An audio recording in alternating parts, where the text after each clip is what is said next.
পঞ্চতত্ত্বের মধ্যে দ্বিতীয় তত্ত্ব হল ধরণী, ভূমি, যাকে আমরা ধরণী মাতা বলি। এই ধরণী ধৈর্য ধারণ করে, আর এর ওপরেই আমাদের সমগ্র সংসার নির্ভরশীল।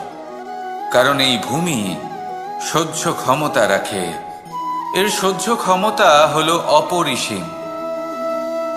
সন্তান যতই আঘাত প্রদান করুক না কেন, প্রেম পূর্বক সহ্য করে, আর তার বদলে অমূল্য রত্ন প্রদান করে। সন্তান যদি হাল চালায়, তাহলে তার বদলে তাকে অন্ন প্রদান করে। এটাই হলো ধরণী। এবার এর থেকে আমরা কি শিক্ষা পেতে পারি? এটাই যে কারোর জন্য কিছু করা বা কাউকে কিছু দেওয়া মনে কোনো কামনা ছাড়াই। আর এই কথাটা বুঝে যান, যদি কারোর জন্য কামনা না রেখে বা কোনো পাওয়ার আশা না রেখে কারোর জন্য কিছু করেন বা কারোকে কিছু দেন, যদি এটা আপনি শিখতে পারেন, তবে আপনি ভালোবাসতে শিখে গেছেন। আর সেই জন্যই এই ধরিত্রীকে মাতা বলা হয়। কারণ মাতা শুধু উনি নন যিনি গর্ভে সন্তানকে ধারণ করেন, মাতা তো উনিও যিনি জীবন বাঁচতে শেখান, যিনি জীবন বাঁচার উদাহরণ প্রদান করেন। তাহলে ধরণীর থেকে এই নিঃস্বার্থ ভাব শিখুন, নিঃস্বার্থ ভালোবাসা শিখুন, আর এই ভালোবাসার সাথেই বলুন রাধা রাধা।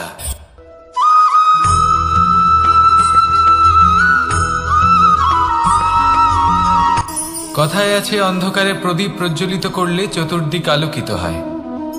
কিন্তু যদি এই প্রদীপ আমি সূর্যের আলোর সম্মুখে সকালবেলায় প্রজ্বলিত করে রেখে দিই, তাহলে কি হবে? আপনি বলবেন যে এটা করে তো কোনো লাভই হলো না। সূর্যের প্রকাশের সামনে এই প্রদীপ আসলে কিছুই নয়। এবার এই চিন্তা ভাবনা প্রত্যেক দিন করতে হবে, আর একটা অমূল্য শিক্ষা পেতে হবে।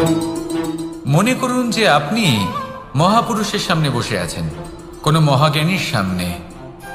তাহলে সেই ব্যক্তির সামনে নিজের জ্ঞানের প্রদীপ প্রজ্বলিত করবেন না, নীরব থাকুন, আর সেই ব্যক্তির সূর্যের প্রকাশের মতো জ্ঞান প্রাপ্ত করুন। যতটা পারবেন জ্ঞান লাভ করুন। যদি এমন কোনো সময়, এমন কোনো স্থানে আপনি আছেন যেখানে চতুর্দিক অন্ধকার, কারোর কাছেই জ্ঞান নেই, সেখানে নিজের জ্ঞানের প্রদীপ প্রজ্বলিত করুন। এমন করলে দুদিক থেকেই আপনার লাভ হবে।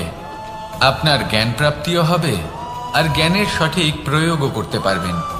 আর এই মন প্রসন্ন হয়ে বলবে রাধা রাধা।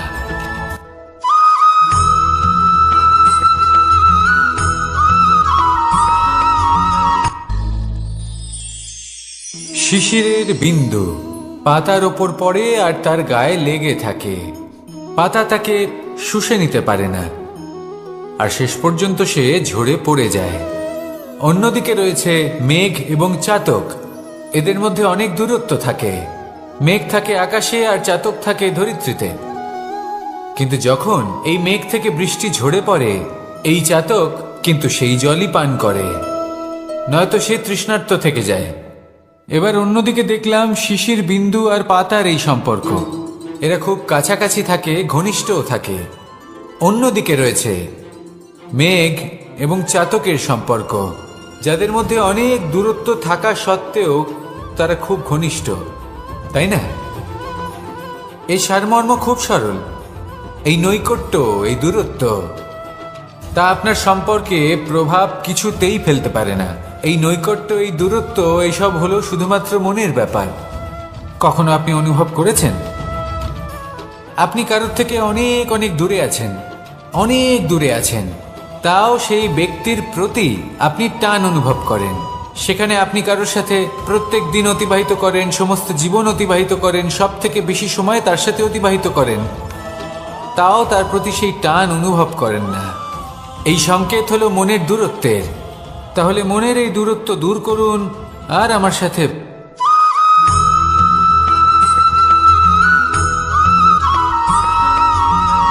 এই সংসারে কোনো বস্তু হোক বা ব্যক্তি হোক, তার একার গুরুত্ব কিন্তু খুব বেশি নয়।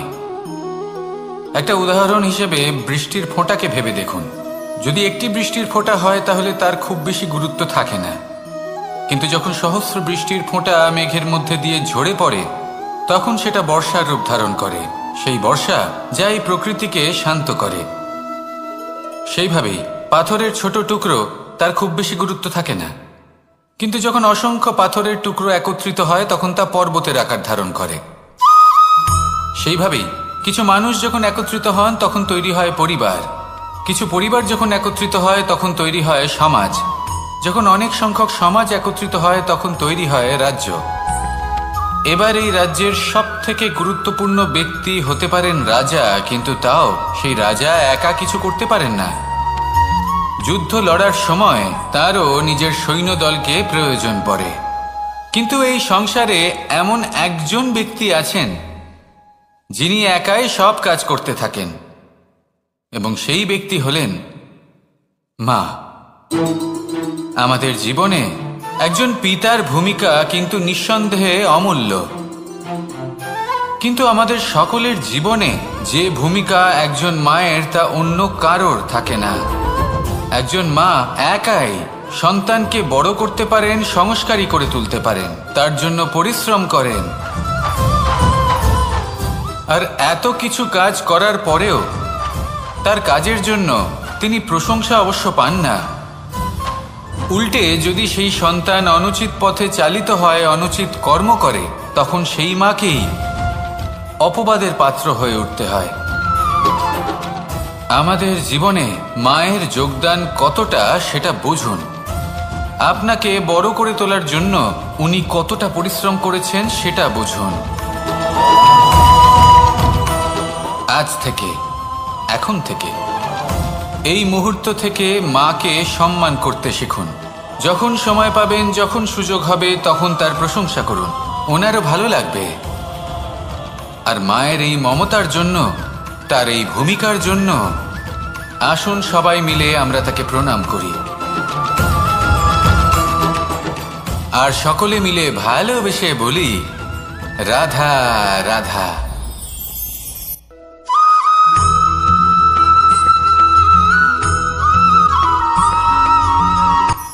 এই সংসারে সাফল্য লাভ করার জন্য জ্ঞানের প্রয়োজন হয়, পরিশ্রমের প্রয়োজন হয়, দৃঢ় নিষ্ঠার প্রয়োজন হয়, নিরন্তর চেষ্টা করা প্রয়োজনীয়। কিন্তু আরো কিছু আছে যা অত্যন্ত প্রয়োজনীয় এবং গুরুত্বপূর্ণ। তা হলো ভালো বন্ধু। তাদের থাকা অত্যন্ত প্রয়োজনীয়। যদি ভালো বন্ধু থাকে তাহলে সময় এলে তারা ঢাল হয়ে আপনাকে সুরক্ষা করবেন। সময় এলে অস্ত্রের মতো শত্রুকে সংহারও করবেন। যদি তিনি জ্ঞানী হন, তাদের মধ্যে সদ্গুণ থাকে, তাহলে এই সব গুণ আপনার মধ্যেও প্রবেশ করবে। তাহলে সাফল্যের জন্য ভালো বন্ধু পাওয়া অত্যন্ত প্রয়োজনীয়। কিন্তু শুধু বন্ধু কেন, ভালো শত্রুও থাকা প্রয়োজনীয়।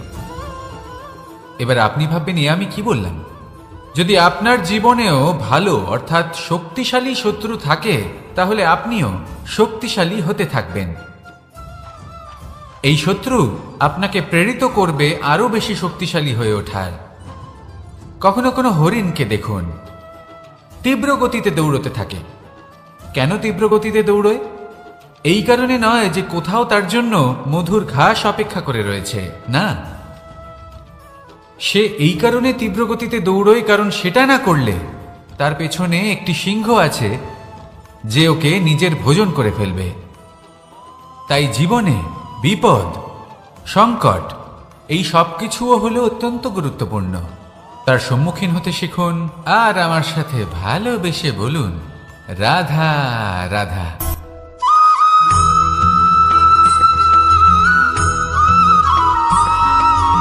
মানুষ জন্মগ্রহণ করে, তার সাথে ভয়েরও জন্ম হয়। ছোটবেলা থেকেই আমাদের মনে কোনো না কোনো প্রকারের ভয় থেকেই যায়। কেউ এই বিষয়ে ভয় পায় যে তার কোনো বস্তু তার থেকে দূরে চলে যাবে। কেউ এই বিষয়ে ভয় পায় যে আমি নিজেকে হারিয়ে ফেলব। কেউ এই ভেবে ভয় পায় যে আমার প্রিয়জনেরা তারা যেন আমার থেকে দূরে না চলে যায়। কেউ এই ভেবে ভয় পায় যে আমরা যেন পথ না হারিয়ে ফেলি, আদি ইত্যাদি। কিন্তু সত্যি কথা বলতে ভেবে দেখুন এই ভয় বাস্তবে কি? শুধুই একটা মনস্থিতি, আর কিছুই নয়। যা কিছু আপনি জীবনে পেয়েছেন তা একদিন আপনাকে হারাতে হবে। এই জীবন হলো আপনারই, কিন্তু তাও একদিন সমাপ্ত হবে। তাই ভয় পেয়ে কি লাভ? এই ভয় শুধু আপনাকে জীবন যাপন করা থেকে বাধা দিচ্ছে, আর কিচ্ছু নয়। পথ হারিয়ে ফেললেই বুঝতে পারবেন যে নতুন পথ কিভাবে বানাতে হয়। কিছু মানুষকে জীবন থেকে হারালে তবেই আপনি বুঝবেন যে আপনার আপনজনকে। এই ভয়ের কারণে ভীত হয়ে থাকবেন না। এই তারা নক্ষত্র অন্ধকারের অভাবে গুরুত্ব হারায়। শিবকেও মহাদেব হওয়ার জন্য বিষ পান করতে হয়েছিল। প্রত্যেক পরিস্থিতি, প্রত্যেক সাফল্য আপনার পরীক্ষা নেবে, তাতে উত্তীর্ণ হওয়া হলো আপনার কর্ম। যখনই আপনি ভয় পাবেন বা সংকটের সম্মুখীন হবেন, তখন সাহসের সাথে তার সম্মুখীন হন। মনে রাখবেন, যে সম্মুখীন হতে জানে সাফল্য তার সাথে সবসময় থাকে। আসুন আর আমার সাথে ভালোবেসে বলুন, রাধা রাধা।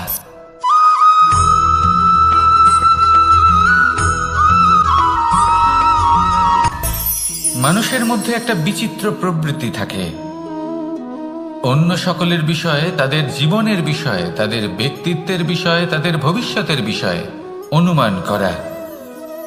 এটা হলো অনুচিত।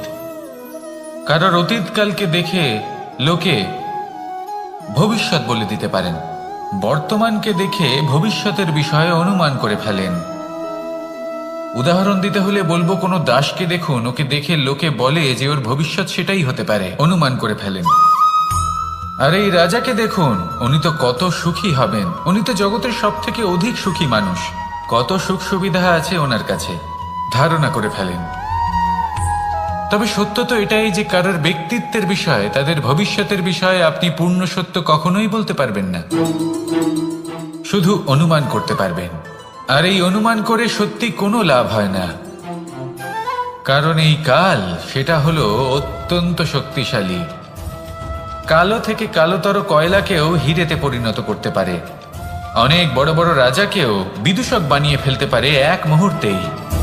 তাহলে আপনি অনুমান করে কি লাভ? কি পেলেন অনুমান করে?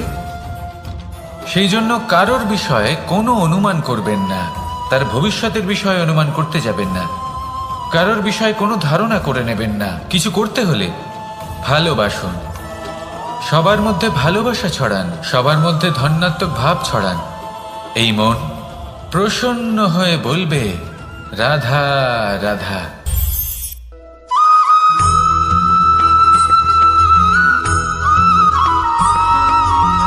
এই সংসারে সব থেকে বেশি কোমল বস্তু হলো রেশম। এই রেশম এতটাই কোমল হয় যে এর পুরো একটা থান শুধুমাত্র একটা হাতে ধরা সম্ভব। কখনো ভেবে দেখেছেন এই রেশম কিভাবে হয়? একটি কীট তার লালার দ্বারা উৎপন্ন হয়। এই কীট সেই রেশমকে পাক দিতে থাকে, পাক দিতেই থাকে, দিতেই থাকে, আর আস্তে আস্তে তার মধ্যেই জড়িয়ে পড়ে। শেষে ওর এই সুন্দর অমূল্য সৃষ্টি রেশমের এই সুতো, তার নির্মাণ কার্য পূর্ণ হয়, কিন্তু তাতেই ও নিজে বন্দী হয়ে যায়। নিজেরই মায়াজালের এই বন্দী গৃহে নিজেই ফেঁসে যায়। এবার এই সুতোকে ব্যবহারযোগ্য করে তোলার জন্য এই কীটগুলিকে এই কবচের সাথেই ফুটন্ত জলে ফেলে দেওয়া হয়। এই সংসারে যদি আমাদের স্বপ্ন এই সংসারের দুঃখ হরণ করার জন্য, এই সংসারে সুখ বিতরণ করার জন্য হয়, তবেই আমাদের প্রগতি সম্ভব। যদি আমাদের এই স্বপ্ন শুধুই আমাদের এবং আমাদের স্বার্থ সিদ্ধির জন্য হয়, তাহলে এই স্বপ্ন আমাদের অন্ধ করে দেবে, আমাদের অন্ধকারের পথে নিয়ে যাবে, আর আমরাও সেই কীটের মতো হয়ে যাব। নিজেদেরই মায়াজালে আমরা নিজেই ফেঁসে যাব, আর শেষে আমরা যদি কিছু লাভ করি তা হবে একাকিত্ব, অন্ধকারময় মৃত্যু। তাই স্বপ্ন অবশ্যই দেখুন, কিন্তু এমনভাবে স্বপ্ন দেখবেন না যে তার এই বন্দিগৃহে আপনি নিজেই ফেঁসে গেলেন। স্বপ্ন দেখুন পরোপকারে।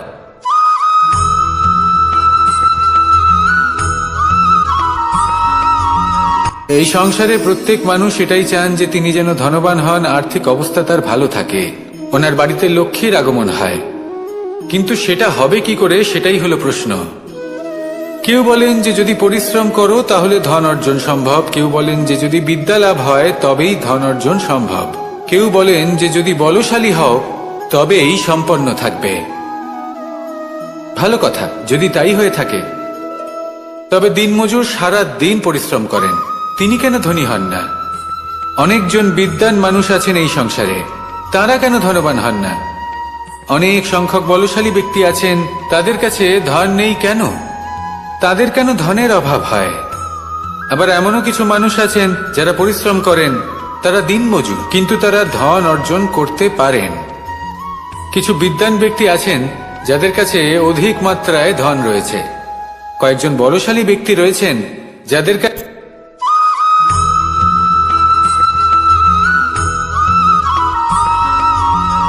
পিতা আর পুত্রের সম্পর্ক অত্যন্ত মধুর হয়ে থাকে। পিতা স্বপ্ন দেখেন, তাকে পূর্ণ করার সকল সম্ভাব্য চেষ্টা করেন, কিন্তু তাও অনেক সময় ওনার স্বপ্ন অপূর্ণ থেকে যায়। তখন পিতা ভাবেন যে স্বপ্ন উনি পূর্ণ করতে পারেননি, ওনার সন্তান তা অবশ্যই পূরণ করবে। যে স্থানে উনি কখনো পৌঁছতে পারেননি, সেই স্থানে ওনার পুত্র অবশ্যই পৌঁছবে। পিতা নিজের সন্তানের ভবিষ্যৎ নিয়ে সেই স্বপ্ন দেখেন, আর যখন সেই সন্তান সামনে এগোতে থাকে তখন তার দুঃখ হয় না, বরং গর্ব হয়। ওনার ভালো লাগে এটা দেখে যে ওনার সন্তান অনেক উন্নতি করছে। কিন্তু যখন সন্তান নিজের অভিভাবকের শক্তি দেখে, তার যশ দেখে হিংসা করতে থাকে, সমস্যা সেইখানেই শুরু হয়। সেই জন্য সকল সন্তানকে এটা মনে রাখতে হবে, দেখুন, পুত্র হবার সুবাদে, এক সন্তান হবার সুবাদে এটা হলো আপনার অধিকার যে আপনি আপনার পিতার থেকে বেশি উন্নতি করবেন। আপনার পিতাও এটাই চান, কিন্তু সুস্থভাবে এটা করুন। একটা রেখা টেনে নিন যাতে আপনি তাতে এগোতে পারেন আর আপনার পিতার তাতে গর্ববোধ হয়, আর সেই বিষয়ে দুঃখ না হয় যে আমার সন্তান আমাকেই ছোট করার চেষ্টা করছে। ইতিহাস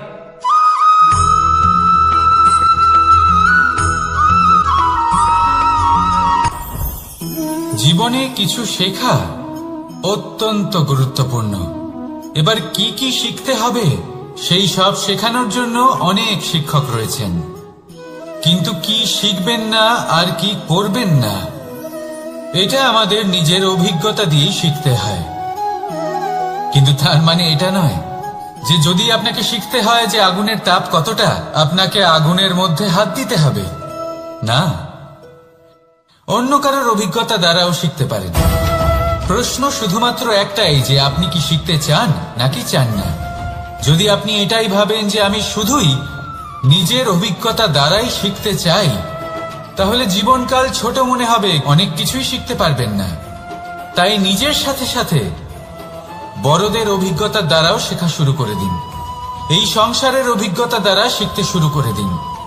আর এটা নিশ্চিত রূপে শেখা আবশ্যক যে কখন কি করবেন না, কোথায় থামতে হবে আর কোথায় থামবেন না। তাহলে আসুন আর আমার সাথে ভালোবেসে বলুন, রাধা রাধা।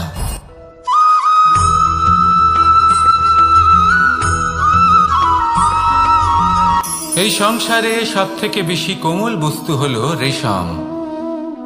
এই রেশম এতটাই কোমল হয় যে এর পুরো একটা থান শুধুমাত্র একটা হাতে ধরা সম্ভব। কখনো ভেবে দেখেছেন এই রেশম কিভাবে হয়? একটি কীট তার লালার দ্বারা উৎপন্ন হয়। এই কীট সেই রেশমকে পাক দিতে থাকে, পাক দিতেই থাকে, আর আস্তে আস্তে তার মধ্যেই জড়িয়ে পড়ে। শেষে ওর এই সুন্দর অমূল্য সৃষ্টি রেশমের এই সুতো, তার নির্মাণ কার্য পূর্ণ হয়, কিন্তু তাতেই ও নিজে বন্দী হয়ে যায়। নিজেরই মায়াজালের এই বন্দী গৃহে নিজেই ফেঁসে যায়। এবার এই সুতোকে ব্যবহারযোগ্য করে তোলার জন্য এই কীটগুলিকে এই কবচের সাথেই ফুটন্ত জলে ফেলে দেওয়া হয়। এই সংসারে যদি আমাদের স্বপ্ন এই সংসারের দুঃখ হরণ করার জন্য, এই সংসারে সুখ বিতরণ করার জন্য হয়, তবেই আমাদের প্রগতি সম্ভব।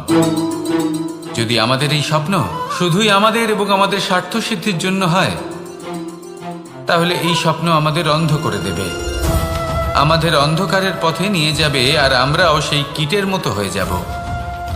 নিজেদেরই মায়াজালে আমরা নিজেই ফেঁসে যাব, আর শেষে আমরা যদি কিছু লাভ করি তা হবে একাকিত্ব, অন্ধকারময় মৃত্যু। তাই স্বপ্ন অবশ্যই দেখুন, কিন্তু এমনভাবে স্বপ্ন দেখবেন না যে তার এই বন্দিগৃহে আপনি নিজেই ফেঁসে গেলেন।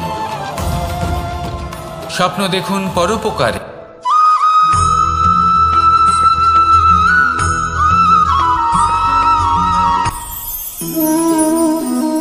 শক্তি এক অত্যন্ত বিচিত্র বস্তু, বা বলতে পারেন অনুভূতি। পিতা সবসময় চান যেন তিনি তার শক্তি পুত্রকে। আসুন আপনাকে সহজে বোঝাই। যদি আপনি সুপাত্র হন আর আপনাকে শক্তি দেওয়া হয়, তাহলে আপনি সেই শক্তির গুরুত্ব বুঝবেন, কোথায় সেই শক্তি প্রয়োগ করা উচিত সেটা বুঝবেন। আর এটা যেহেতু অর্জন করা শক্তি হবে, সেই শক্তির অপব্যবহার হবে না। কিন্তু যদি এই আপনি কুপাত্র হন আর যদি আপনাকে এই শক্তি দেওয়া হয়, তাহলে কি হবে? দেখতে গেলে এই শক্তি আপনি দান হিসেবে পেয়েছেন, তাই না আপনি এই শক্তির গুরুত্ব বুঝবেন, আর না এর প্রয়োগ আপনি জানবেন। তার অপব্যবহার হওয়া সুনিশ্চিত। তাই যদি আপনি কোনো শক্তি অর্জন করতে চান, তাহলে আগে তার যোগ্য হয়ে উঠুন, পুত্র নয় পাত্র হয়ে উঠুন। আর আমার সাথে ভালোবেসে বলুন, রাধা রাধা।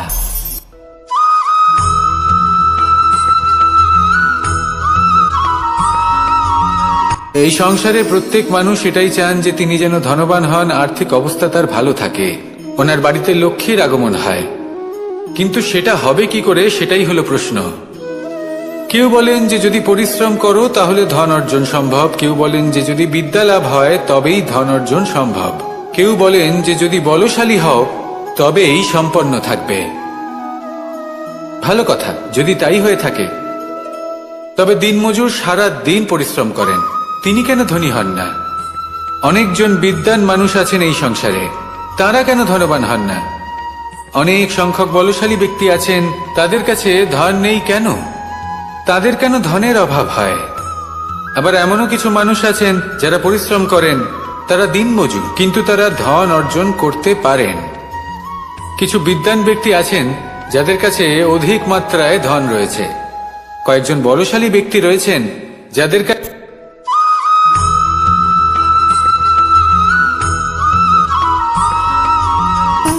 সুখ, দুঃখ এবং শক্তি, এই তিন হলো এই সংসারের ত্রিদেবের মতো। আমাদের জীবনে যা কিছু ঘটছে এই তিনটির ভিত্তির উপরেই হচ্ছে।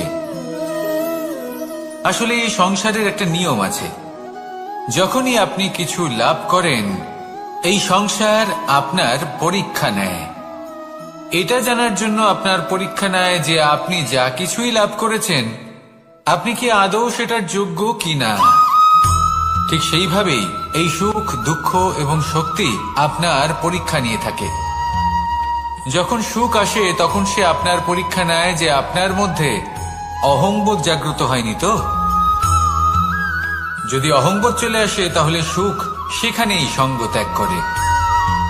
দুঃখ আপনার ধৈর্যের পরীক্ষা নিতে থাকে, আর যদি আপনার মধ্যে ধৈর্য না থাকে তাহলে এটা আপনাকে আরো বেশি দুঃখের গভীর অন্ধকারে ঠেলে দেবে। সেখানে শক্তি পরীক্ষা নেয় আপনার বিনম্রতার। যদি আপনি বিনম্র না হন, তাহলে হয় এই শক্তি আপনার সঙ্গ ত্যাগ করবে, নয় এই শক্তি বিনম্রতার অভাবে আপনার পতনের কারণ হতে পারে। এই সংসারে যে কোনো ব্যক্তি যিনি এই পরীক্ষায় উত্তীর্ণ হয়ে থাকেন, এই জীবনে তিনি সাফল্য লাভ করেন। আসুন আমার সাথে ভালোবেসে বলুন, রাধা রাধা।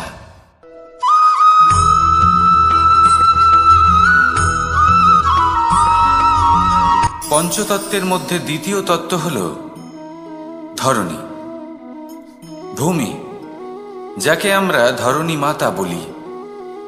এই ধরণী ধৈর্য ধারণ করে, আর এর ওপরেই আমাদের সমগ্র সংসার নির্ভরশীল। কারণ এই ভূমি সহ্য ক্ষমতা রাখে, এর সহ্য ক্ষমতা হল অপরিসীম। সন্তান যতই আঘাত প্রদান করুক না কেন, প্রেম পূর্বক সহ্য করে, আর তার বদলে অমূল্য রত্ন প্রদান করে। সন্তান যদি হাল চালায়, তাহলে তার বদলে তাকে অন্ন প্রদান করে। এটাই হলো ধরণী। এবার এর থেকে আমরা কি শিক্ষা পেতে পারি? এটাই যে কারোর জন্য কিছু করা বা কাউকে কিছু দেওয়া মনে কোনো কামনা ছাড়াই। আর এই কথাটা বুঝে যান, যদি কারোর জন্য কামনা না রেখে বা কোনো পাওয়ার আশা না রেখে কারোর জন্য কিছু করেন বা কারোকে কিছু দেন, যদি এটা আপনি শিখতে পারেন, তবে আপনি ভালোবাসতে শিখে গেছেন। আর সেই জন্যই এই ধরিত্রীকে মাতা বলা হয়। কারণ মাতা শুধু উনি নন যিনি গর্ভে সন্তানকে ধারণ করেন, মাতা তো উনিও যিনি জীবন বাঁচতে শেখান, যিনি জীবন বাঁচার উদাহরণ প্রদান করেন। তাহলে ধরণীর থেকে এই নিঃস্বার্থ ভাব শিখুন, নিঃস্বার্থ ভালোবাসা শিখুন, আর এই ভালোবাসার সাথেই বলুন রাধা রাধা।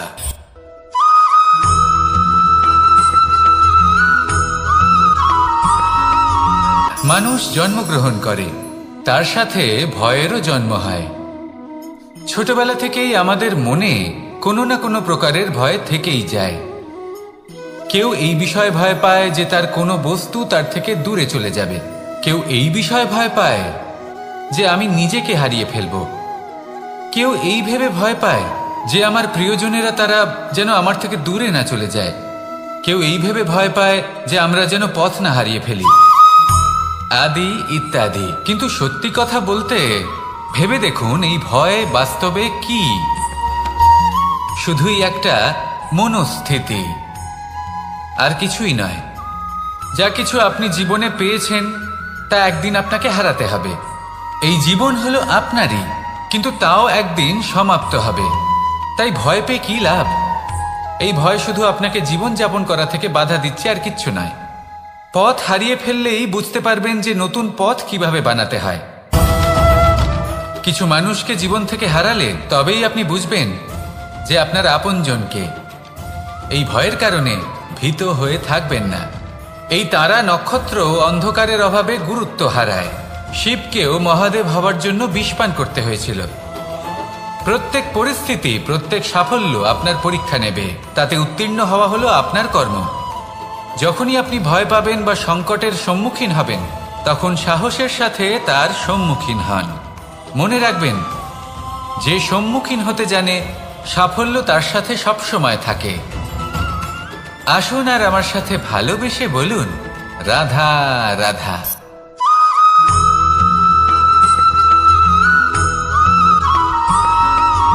জীবনে অগ্রসর হওয়ার জন্য আমাদের কাকে প্রয়োজন হয়?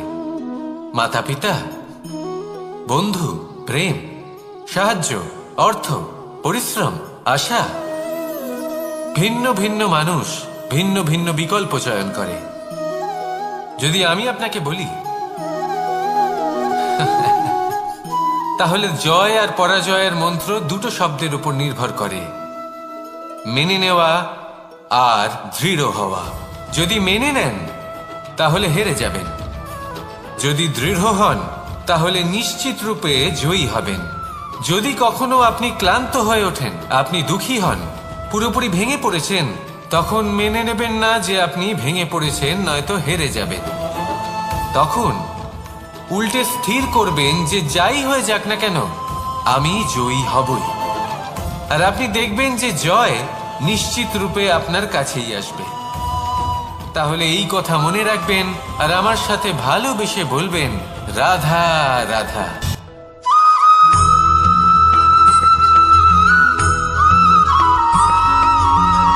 এই সংসারে কোনো বস্তু হোক বা ব্যক্তি হোক, তার একার গুরুত্ব কিন্তু খুব বেশি নয়। একটা উদাহরণ হিসেবে বৃষ্টির ফোঁটাকে ভেবে দেখুন।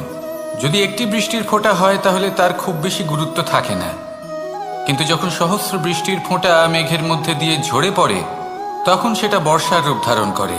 সেই বর্ষা যা এই প্রকৃতিকে শান্ত করে। সেইভাবেই পাথরের ছোট টুকরো তার খুব বেশি গুরুত্ব থাকে না, কিন্তু যখন অসংখ্য পাথরের টুকরো একত্রিত হয় তখন তা পর্বতের আকার ধারণ করে। সেইভাবেই কিছু মানুষ যখন একত্রিত হন তখন তৈরি হয় পরিবার, কিছু পরিবার যখন একত্রিত হয় তখন তৈরি হয় সমাজ, যখন অনেক সংখ্যক সমাজ একত্রিত হয় তখন তৈরি হয় রাজ্য। এবার এই রাজ্যের সবথেকে গুরুত্বপূর্ণ ব্যক্তি হতে পারেন রাজা, কিন্তু তাও সেই রাজা একা কিছু করতে পারেন না। যুদ্ধ লড়ার সময় তারও নিজের সৈন্যদলকে প্রয়োজন পড়ে। কিন্তু এই সংসারে এমন একজন ব্যক্তি আছেন যিনি একাই সব কাজ করতে থাকেন, এবং সেই ব্যক্তি হলেন মা। আমাদের জীবনে একজন পিতার ভূমিকা কিন্তু নিঃসন্দেহে অমূল্য, কিন্তু আমাদের সকলের জীবনে যে ভূমিকা একজন মায়ের তা অন্য কারোর থাকে না। একজন মা একাই সন্তানকে বড় করতে পারেন, সংস্কারী করে তুলতে পারেন, তার জন্য পরিশ্রম করেন। আর এত কিছু কাজ করার পরেও তার কাজের জন্য তিনি প্রশংসা অবশ্য পান না। উল্টে যদি সেই সন্তান অনুচিত পথে চালিত হয়, অনুচিত কর্ম করে, তখন সেই মাকেই অপবাদের পাত্র হয়ে উঠতে হয়। আমাদের জীবনে মায়ের যোগদান কতটা সেটা বুঝুন। আপনাকে বড় করে তোলার জন্য উনি কতটা পরিশ্রম করেছেন সেটা বুঝুন। আজ থেকে, এখন থেকে, এই মুহূর্ত থেকে মাকে সম্মান করতে শিখুন। যখন সময় পাবেন, যখন সুযোগ হবে, তখন তার প্রশংসা করুন, ওনারও ভালো লাগবে। আর মায়ের এই মমতার জন্য, তার এই ভূমিকার জন্য আসুন সবাই মিলে আমরা তাকে প্রণাম করি, আর সকলে মিলে ভালোবেসে বলি রাধা রাধা।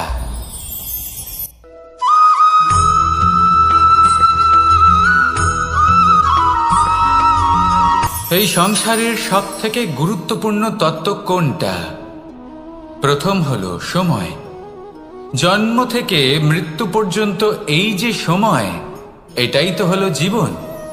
দ্বিতীয় হলো জীবন, যাতে আমরা সময়ের সদ্ব্যবহার করি, শ্রেষ্ঠ থেকে শ্রেষ্ঠতর কাজ করার চেষ্টা করি। বহু বছরের এই পরম্পরা, এই সংস্কৃতিকে এগিয়ে নিয়ে যাওয়ার চেষ্টা করি। এই সংসারে আমরা অংশগ্রহণ করতে চেষ্টা করি। তৃতীয় হলো ধন, সেই ধন যা প্রত্যেক ব্যক্তি অর্জন করতে চেষ্টা করেন। এবার এই তিনটি তত্ত্বের মধ্যে একটা সামঞ্জস্য আছে, সমান ব্যাপার আছে, সে ধনই হোক বা সময় হোক বা হোক জীবন। আর সেই সমান ব্যাপার হলো যে যদি আপনি এটা গণনা করতে থাকেন তাহলে তা কমতে থাকে, যদি আপনি এটা ব্যবহার করেন তাহলে তা বাড়তে থাকে। একে সংগঠিত করে রাখতে চেষ্টা করলে এ হাত থেকে ফসকে যায়, কিন্তু যদি আপনি একে সামলে রাখতে শিখে যান তাহলে এমন কাজ করবেন যাতে সংসারের সাথে সাথে পরবর্তী প্রজন্ম লাভবান হবে। যদি কিছু শিখতে চান তাহলে সামলাতে শিখুন, গণনা করা বা সংগঠিত করা নয়। আসুন আর আমার সাথে ভালোবেসে বলুন রাধা রাধা।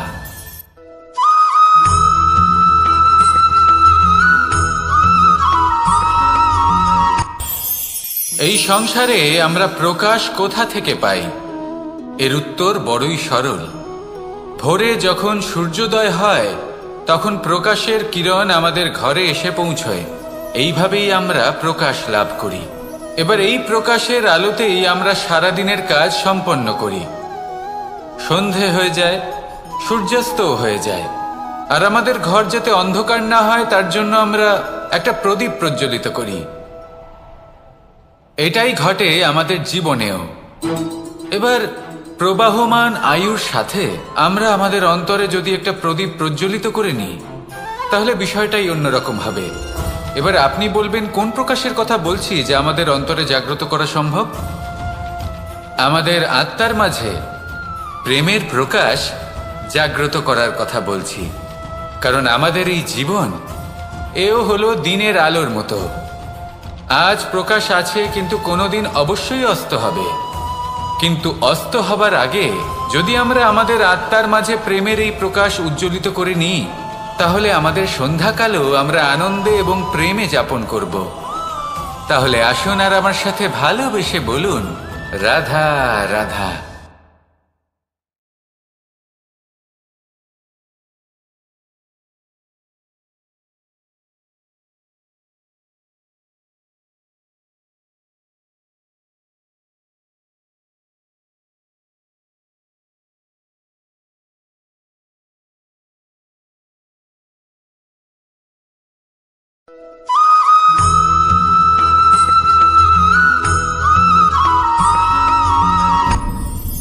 আপনি কি কখনো কোনো জলের ধারা দেখেছেন? তার সামনে যতই মাটি থাকুক না কেন, যতই কাদা থাকুক না কেন, যখন এই জলের ধারা বইতে আরম্ভ করে দেয়, তাহলে নিজের মনের, নিজের ভাবনার, নিজের জীবনের যত অনাবশ্যক তত্ত্ব আছে, অনুপযোগী অংশ রয়েছে, অর্থাৎ অপরিষ্কার অংশ রয়েছে, তা নিজে থেকেই নির্মল হয়ে উঠবে। আর যেরকম জলের ধারা কখনো থেমে থাকে না, সব সময় বয়ে চলে, সেইভাবে আপনিও কখনোই থামবেন না। সবসময় বয়ে চলুন, এগোতে থাকুন। পথে যদি অনেক বিপদ আসে, সমস্যা আসে, থামবেন না, তার উপর নিরন্তর প্রহার করুন, নিরন্তর প্রয়াস করুন আর অগ্রসর হন।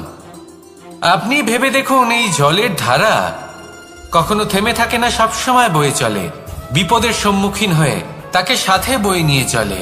সেই জন্য জলের ধারা, প্রবাহমান এই ধারা, এর থেকে কখনো দুর্গন্ধ আসে না, এতে কখনো ময়লা জমতে পারে না, বরং পালিত হয় সুন্দর প্রাণবন্ত জীবজন্তু, যেমন সুন্দর ছোট মাছ। তাই আপনিও এটাই করুন, কখনো থামবেন না, শুধু চলতে থাকুন, জলের ধারার মতো বইতে থাকুন। আপনি আপনার লক্ষ্য অবশ্যই খুঁজে পাবেন, আর তার সাথে নিজের অন্তরের যে মালিন্য রয়েছে তা আপনি নিজেই নিজের থেকে দূরে করে দেবেন। তাহলে আসুন আর আমার সাথে ভালোবেসে বলুন, রাধা রাধা।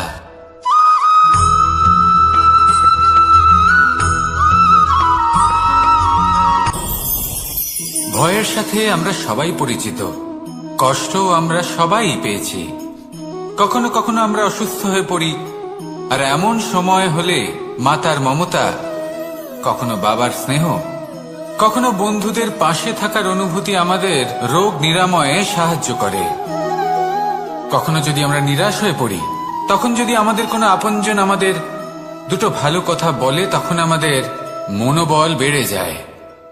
ঠিক তেমন সংসারের এই রঙ্গমঞ্চে যদি আপনি পীড়িত অনুভব করেন, কিছু শুভ কথা আলোচনা করুন, কিছু স্তুতি গান করুন, কিছু মুহূর্তের জন্য হলেও নিজের ইষ্টদেবের কথা স্মরণ করুন আর প্রার্থনা করুন। সাহস বাড়বে, শক্তিও বৃদ্ধি পাবে এবং সামনে এগিয়ে চলার পথও দেখতে পাবেন। তখন এই মন প্রসন্ন হয়ে বলবে, রাধা রাধা।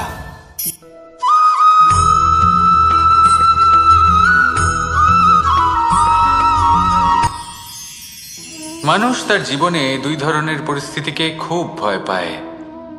এক, কোনো কারণবশত কারোর সামনে নত হওয়া। দুই, কোনো কারণে নিজের চরিত্র থেকে, নিজের মূল্যবোধ থেকে বিচ্যুত হওয়া। এবার কেন হয় এরকম যে কথায় কথায় কারোর সামনে নত হতে হয়? কেন বারংবার নিজের চরিত্র থেকে চ্যুত হতে হয়? এরকম কেন হয়? এটা তখনই হয় যখন আমাদের শিক্ষা এবং মূল্যবোধের অভাব থাকে। যদি মানুষের মধ্যে প্রকৃত শিক্ষা থাকে, তাহলে এই সংসারে কোনো সময় এবং কারোর সামনেই নত হওয়ার কোনো প্রয়োজন নেই।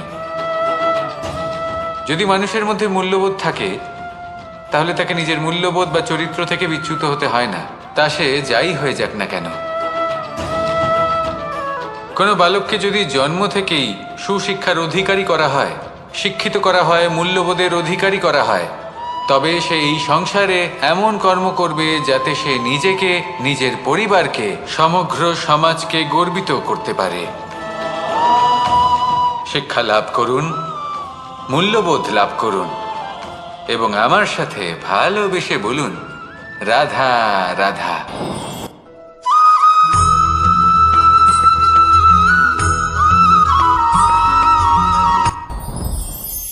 সাথী। সাথী এই শব্দটির ব্যাখ্যা কে কিভাবে করে? মিত্র, সখা, বন্ধু। কিন্তু অর্থ একটাই, তিনি যিনি আপনার সঙ্গী হন আর তিনি যার সাথী আপনি হন। এবার সব থেকে বড় প্রশ্ন হলো এটাই যে তিনি কে হতে পারেন যাকে আপনি আপনার সাথী বলে মেনে নিতে পারেন, নিজের সখা, নিজের মিত্র, নিজের বন্ধু মেনে নিতে পারেন। আপনার সাথী হলেন তিনি যিনি দুঃখের সময় আপনার পাশে থাকবেন, আপনার হাত ধরে থাকবেন। আপনার সাথী হলেন তিনি যার হাত আপনি নিজের সুখের দিনে ধরে থাকবেন। সেই সাথীরই হাত ধরুন যিনি দুঃখে সবসময় আপনাকে সাহায্য করার জন্য তৎপর হয়ে থাকেন, আপনার পাশে থাকেন, আর যাকে সুখের দিনে আপনি আপনার সাথে রাখতে পারেন। আর যখন আপনার সাথে আপনার এই সাথী থাকবে তখন আপনি এটা বুঝবেন যে যখন জীবনে দুঃখ আসে তখন এই দুঃখ কমে যায়, সবার মধ্যে ভাগ হয়ে যায়। আর যদি তখন সুখ আসে তাহলে সেটা সবার উপস্থিতিতে আরো বেড়ে যায়। এটাই হলো প্রেম, এটাই হলো ভালোবাসা, এটাই হলো সঙ্গ। যেমন সম্পর্ক আমার আর রাধার মাঝে। তাহলে আসুন আর আমার সাথে ভালোবেসে বলুন, রাধা রাধা।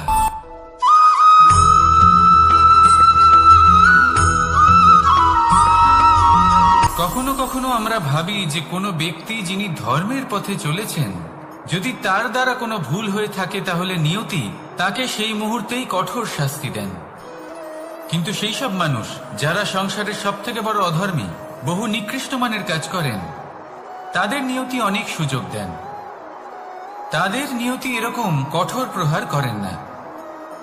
এই ভাবনা কখনো না কখনো মনে আসেই। ভেবে দেখুন কেন? আসলে জীবনকে বেশিরভাগ মানুষ একভাবেই দেখে থাকেন, বিভিন্ন স্তরে একে দেখা উচিত। এবার আপনি বলুন, এই সংসারে কোনো অধর্মী কখনো প্রেরণার উৎস হতে পারেন? কখনোই নয়। যে মানুষ নিজের আত্মাকে মলিন করে ফেলেছেন তিনি এই সংসারকে কিভাবে প্রেরণা যোগাবেন? উনি নিজেই বুঝতে পারেন না কোনটা করা উচিত, ধর্ম কোনটা।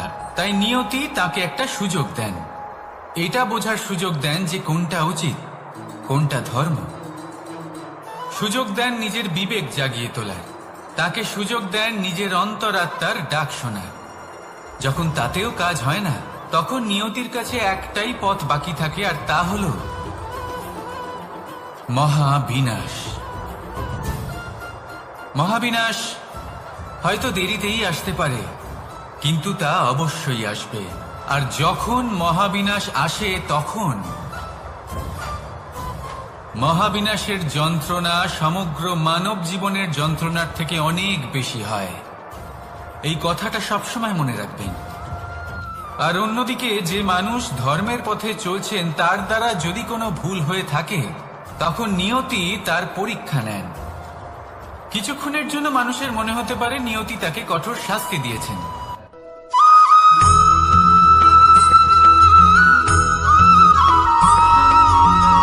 মানুষের মানসিকতা এমন হয় যে সে যতটা করে আশা করে যে তার থেকে অনেক বেশি তার বদলে সে পাবে।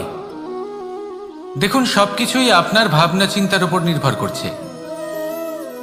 আপনি যদি ফলের বিষয়ে ভেবে কর্ম করতে থাকেন তাহলে সেটা অনুচিত। জীবনের আসল আনন্দ হলো নিজের কর্ম করতে থাকা, ফলের চিন্তা করা উচিত নয়। যদি আপনি এরকম ভাবেন যে আমি এতটা করছি, আমার এতটা পাওয়া উচিত, সেই ভাবনা অনুচিত।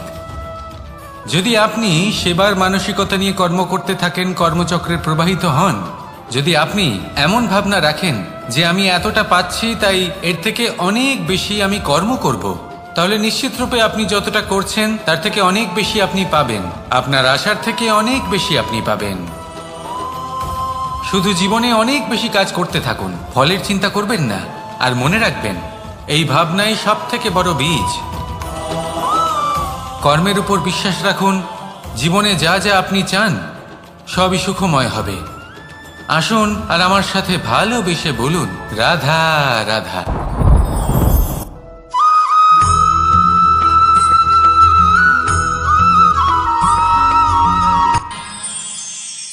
আমরা সবাই সূর্যকে সম্মান কেন করি? কারণ আমরা জানি যে সন্ধেবেলা যখন সূর্যাস্ত হবে তখন শুধুমাত্র অন্ধকার বাকি থাকবে। ঠিক কিছুটা এরকমই হয় আমাদের মাতা পিতাও, যিনি আমাদের জন্ম দেন, আমাদের ভরণ পোষণ করেন, আমাদের বড় করেন, আমাদের প্রেম প্রদান করেন। কখনো কখনো তাদের মুখ থেকে কটু কথা নিঃসৃত হয়, আমাদের দুঃখ হয়, কিন্তু তখন আমাদের এটা বোঝা উচিত এগুলি নিঃসৃত হচ্ছে আমাদেরই মঙ্গলের জন্য। যেমন সূর্যদেব, উনিও উত্তাপ দিয়ে থাকেন আমাদেরই মঙ্গলের জন্য, যাতে ফসল পাকতে পারে, যাতে জল বাষ্প হয়ে মেঘ হতে পারে, বৃষ্টি হতে পারে, আর এই সংসারে নিরন্তর জলের প্রবাহ থাকে। আমাদের মাতা পিতা, তাদের কঠোর আচরণ, তাদের কঠোর অনুশাসনের পেছনে লুকিয়ে থাকে ওনাদের ভালোবাসা। আমাদের তা বুঝতে হবে, সসম্মানে ওনাদের গ্রহণ করতে হবে। কারণ ঠিক সূর্যাস্তের পরে যেমন চতুর্দিক অন্ধকারচ্ছন্ন হয়ে যায়, তেমনি আমাদের জীবন থেকে যখন আমাদের মাতা পিতা চলে যায় তখন আমাদের জীবনেও শুধু এবং শুধুমাত্র অন্ধকারই ছেয়ে থাকে। সেই জন্য নিজের মাতা পিতাকে সম্মান করুন, ওনাদের ভালোবাসা প্রদান করুন। এই মন আর এই জীবন প্রসন্ন হয়ে বলবে, রাধা রাধা।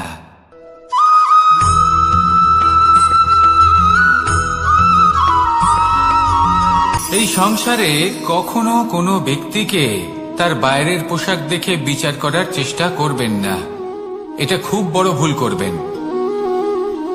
যেমন আমরা জীবনে অনেক সময় এমন করি, ধরুন কোথাও একটা গাছ দেখলাম, খুব বিশাল আকারের একটা গাছ, যেটা মাটির থেকে অনেক উঁচুতে পৌঁছে গেছে, যার বিশাল শাখা আছে। সেগুলো দেখে আমরা ভাবি যে এই গাছে হয়তো কত সুস্বাদু ফল আছে, আমরা সেই গাছের পরিচর্যা করতে থাকি। আবার অন্যদিকে হলো একটি তৃণ, যেটা মাটি থেকে কিছুটা উঁচুতে পৌঁছেছে, কিন্তু সেই তৃণর নিচে, মাটির নিচে অত্যন্ত সুস্বাদু ফল বা সবজি জন্ম নেয়, যা আমাদের স্বাস্থ্যের পক্ষে অত্যন্ত উপকারী। সেই জন্য কখনো আবরণ দেখে কাউকে বিচার করতে চেষ্টা করবেন না। তার বদলে এটা বোঝার চেষ্টা করুন যে আপনার সামনে যে ব্যক্তি আছে বা বস্তু আছে তার বিশেষত্ব কি। যদি এই বিশেষত্ব বোঝার ক্ষমতা আপনি অর্জন করেন, যদি এই শিল্প আপনি নিজের ভেতরে জাগ্রত করেন, তাহলে এই সংসারে বিশেষত্ব কি সেটা আপনি জানতে পারবেন। আর এই সমস্ত খেলা দৃষ্টি থেকে নয়, দৃষ্টিভঙ্গি থেকে জন্ম নেয়। দৃষ্টিভঙ্গি সবসময় শুভ রাখুন আর আমার সাথে ভালোবেসে বলুন, রাধা রাধা।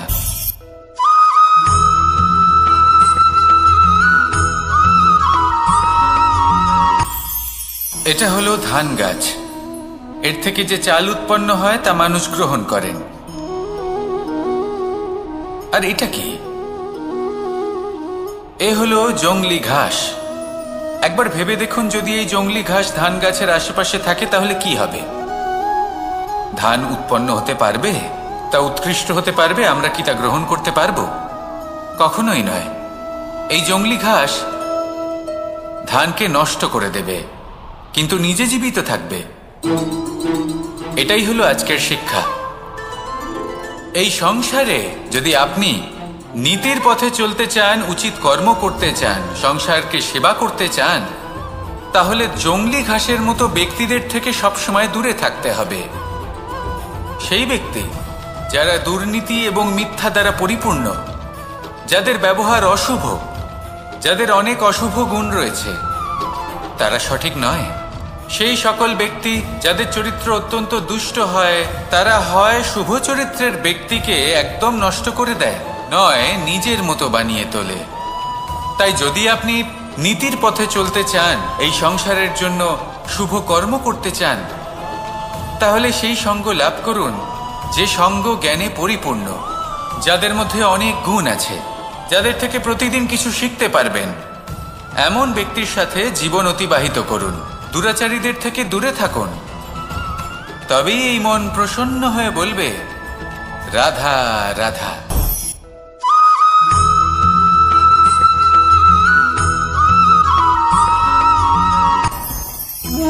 ভোজন।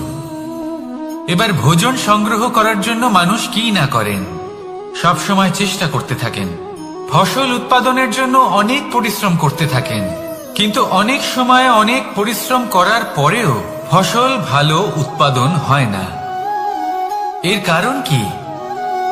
কারণ হলো এটাই যে আপনি পরিশ্রম হয়তো অনেক করেছেন, কিন্তু আপনার নজর তো সেই বীজের দিকে ছিলই না যা আপনি রোপণ করেছেন। সেই জন্য সব সময় কোনো বীজ রোপণ করার আগে তাকে পরখ করে দেখুন, তা অত্যন্ত আবশ্যক। আর সেইভাবেই যখনই কোনো কর্মের প্রশ্ন আসে, তাহলে সেখানে শুধুমাত্র পরিশ্রম যথেষ্ট নয়। সেই কাজের প্রতি আপনার কর্তব্য কি, আপনার উদ্দেশ্য কি, সেটা জানা হলো অত্যন্ত গুরুত্বপূর্ণ। তাই কর্ম করুন, কিন্তু সেই কর্মের প্রতি আপনার যা উদ্দেশ্য তার মাহাত্ম্য বুঝতে চেষ্টা করুন। তাহলে আসুন আমার সাথে ভালোবেসে বলুন, রাধা রাধা।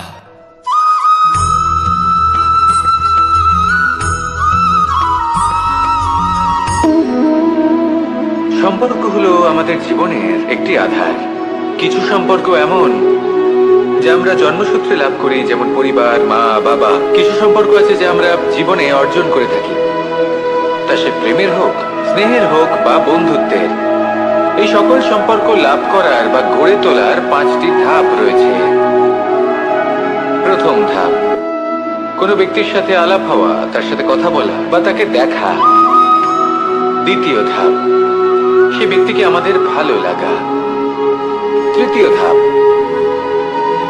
আমাদের এটা চাইতে শুরু করা যে জীবনে এই ব্যক্তি যেন আমাদের বন্ধু হন, আমাদের জীবনে থাকেন, বা আমাদের কাউকে ভালোবেসে ফেলা। আর এটা আমাদের ভাবা বা চাওয়া যে সেই ব্যক্তি যেন আজীবন আমার সাথে থাকেন, আমার জীবনে আমার সাথী হয়ে। চতুর্থ ধাপ, লাভ করা। এবার এই ধাপটি অনেক মানুষের পক্ষেই খুবই সরল হয়, বড়ই সরলভাবে নিজেদের সঙ্গীকে লাভ করে থাকেন। কিছু মানুষের জন্য এই ধাপ অত্যন্ত কঠিন হয়ে থাকে। অনেক প্রতিকূল পরিস্থিতির উপর জয়লাভ করে তারা সঙ্গীকে লাভ করেন, কিন্তু লাভ অবশ্যই করেন। এরপরে আসে পঞ্চম, অন্তিম এবং সব থেকে গুরুত্বপূর্ণ ধাপ। সেটা হলো সেই সম্পর্ক পালন করা। এটা হলো এমন এক বিষয় যা প্রত্যেক মানুষের শেখা উচিত। যদি ব্যক্তি নিজের জীবনে সম্পর্ক রক্ষা করতে শিখে যান, তবে প্রত্যেক সম্পর্ক তার জীবনকে স্বর্গ করে তুলবে। আসুন আর আমার সাথে ভালোবেসে বলুন, রাধা রাধা।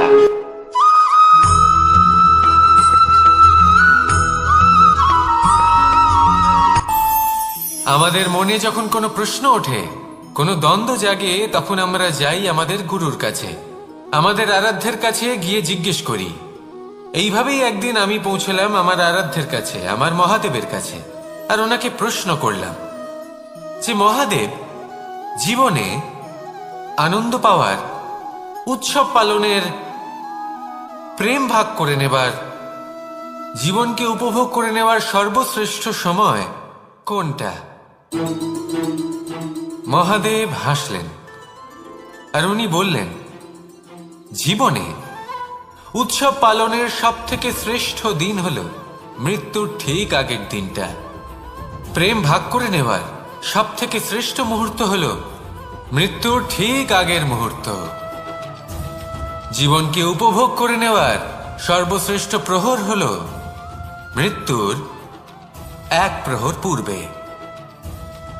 তখন আমি চমকে গেলাম। আমি বললাম, কিন্তু মহাদেব, মৃত্যু তো অনিশ্চিত, আমরা জানিও না কবে আমাদের মৃত্যু হবে। মহাদেব আবার হাসলেন। উনি বললেন যে যদি আমরা এভাবে জীবন কাটাই যে আমরা জীবনের প্রত্যেক দিন, প্রত্যেক মুহূর্ত, প্রত্যেক প্রহর শেষ বলে মনে করি, তাহলে আমাদের সমস্ত জীবন আনন্দের সাথেই অতিবাহিত হবে। কি বলেন?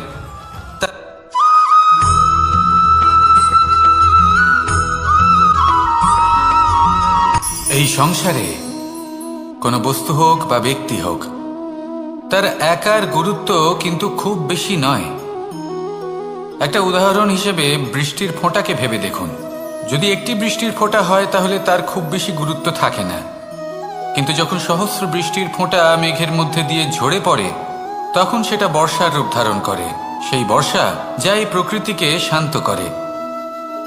সেইভাবেই পাথরের ছোট টুকরো, তার খুব বেশি গুরুত্ব থাকে না, কিন্তু যখন অসংখ্য পাথরের টুকরো একত্রিত হয় তখন তা পর্বতের আকার ধারণ করে। সেইভাবেই কিছু মানুষ যখন একত্রিত হন তখন তৈরি হয় পরিবার, কিছু পরিবার যখন একত্রিত হয় তখন তৈরি হয় সমাজ, যখন অনেক সংখ্যক সমাজ একত্রিত হয় তখন তৈরি হয় রাজ্য। এবার এই রাজ্যের সবথেকে গুরুত্বপূর্ণ ব্যক্তি হতে পারেন রাজা, কিন্তু তাও সেই রাজা একা কিছু করতে পারেন না। যুদ্ধ লড়ার সময় তারও নিজের সৈন্যদলকে প্রয়োজন পড়ে। কিন্তু এই সংসারে এমন একজন ব্যক্তি আছেন যিনি একাই সব কাজ করতে থাকেন, এবং সেই ব্যক্তি হলেন মা। আমাদের জীবনে একজন পিতার ভূমিকা কিন্তু নিঃসন্দেহে অমূল্য, কিন্তু আমাদের সকলের জীবনে যে ভূমিকা একজন মায়ের তা অন্য কারোর থাকে না। একজন মা একাই সন্তানকে বড় করতে পারেন, সংস্কারী করে তুলতে পারেন, তার জন্য পরিশ্রম করেন। আর এত কিছু কাজ করার পরেও তার কাজের জন্য তিনি প্রশংসা অবশ্য পান না। উল্টে যদি সেই সন্তান অনুচিত পথে চালিত হয়, অনুচিত কর্ম করে, তখন সেই মাকেই অপবাদের পাত্র হয়ে উঠতে হয়। আমাদের জীবনে মায়ের যোগদান কতটা সেটা বুঝুন। আপনাকে বড় করে তোলার জন্য উনি কতটা পরিশ্রম করেছেন সেটা বুঝুন। আজ থেকে, এখন থেকে, এই মুহূর্ত থেকে মাকে সম্মান করতে শিখুন। যখন সময় পাবেন, যখন সুযোগ হবে, তখন তার প্রশংসা করুন, ওনারও ভালো লাগবে। আর মায়ের এই মমতার জন্য, তার এই ভূমিকার জন্য আসুন সবাই মিলে আমরা তাকে প্রণাম করি, আর সকলে মিলে ভালোবেসে বলি, রাধা রাধা।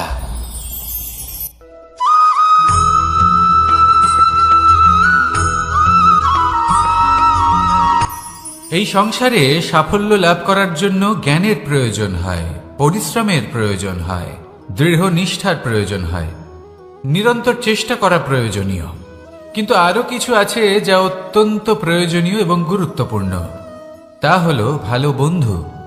তাদের থাকা অত্যন্ত প্রয়োজনীয়। যদি ভালো বন্ধু থাকে তাহলে সময় এলে তারা ঢাল হয়ে আপনাকে সুরক্ষা করবেন। সময় এলে অস্ত্রের মতো শত্রুকে সংহারও করবেন। যদি তিনি জ্ঞানী হন, তাদের মধ্যে সদ্গুণ থাকে, তাহলে এই সব গুণ আপনার মধ্যেও প্রবেশ করবে।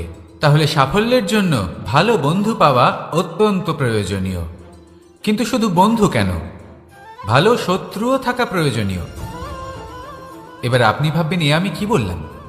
যদি আপনার জীবনেও ভালো অর্থাৎ শক্তিশালী শত্রু থাকে, তাহলে আপনিও শক্তিশালী হতে থাকবেন। এই শত্রু আপনাকে প্রেরিত করবে আরো বেশি শক্তিশালী হয়ে ওঠার। কখনো কোনো হরিণকে দেখুন, তীব্র গতিতে দৌড়তে থাকে। কেন তীব্র গতিতে দৌড়য়? এই কারণে নয় যে কোথাও তার জন্য মধুর ঘাস অপেক্ষা করে রয়েছে, না। সে এই কারণে তীব্র গতিতে দৌড়য় কারণ সেটা না করলে তার পেছনে একটি সিংহ আছে যে ওকে নিজের ভোজন করে ফেলবে। তাই জীবনে বিপদ, সংকট, এই সব কিছুও হলো অত্যন্ত গুরুত্বপূর্ণ। তার সম্মুখীন হতে শিখুন, আর আমার সাথে ভালোবেসে বলুন, রাধা রাধা।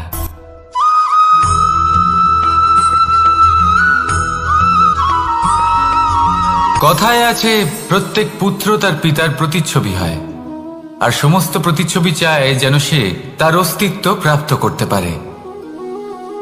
পুত্র চায় সে যেন তার পিতার মতো হয়, বা কখনো কখনো তার থেকেও শ্রেষ্ঠ হয়। সেটা কোনো অনুচিত ব্যাপার নয়। অনুচিত তখন হয় যখন পুত্র নিজের পিতার মতো হবার স্বপ্ন পূরণ করতে গিয়ে বা তার থেকেও শ্রেষ্ঠ হওয়ার স্বপ্ন পূরণে অনুচিত পথের আশ্রয় নেয়। কারণ তারপরে সে তার পিতার গুণগুলি আত্মসাৎ করতে চায় না। সে শুধুই এটা চায় যে সংসারের চোখে যেন আমি শ্রেষ্ঠ প্রমাণিত হই। এটা অনুচিত। সংসারে এমন অনেক মানুষ আছেন যারা এই কারণে শ্রেষ্ঠ হওয়ার চেষ্টা করেন যাতে তার পরিবারের তার পিতার সম্মান বৃদ্ধি পায়। এমনও মানুষ থাকেন, আর এটাই হলো পার্থক্য উদ্দেশ্যের। মনে রাখবেন, যদি আপনার উদ্দেশ্য শুভ হয় তাহলে পথও শুভ হবে, যদি আপনার উদ্দেশ্য অশুভ হয় তাহলে পথও অশুভ হবে। তাহলে নিজের পিতার মতো হবার চেষ্টা অবশ্যই করুন, তার থেকেও শ্রেষ্ঠ হওয়ার চেষ্টা অবশ্যই করুন, কিন্তু মনে রাখবেন আপনার সংকল্প আর আপনার উদ্দেশ্য এই দুই শুভ হওয়া উচিত। তাহলে আসুন আর আমার সাথে ভালোবেসে বলুন, রাধা রাধা।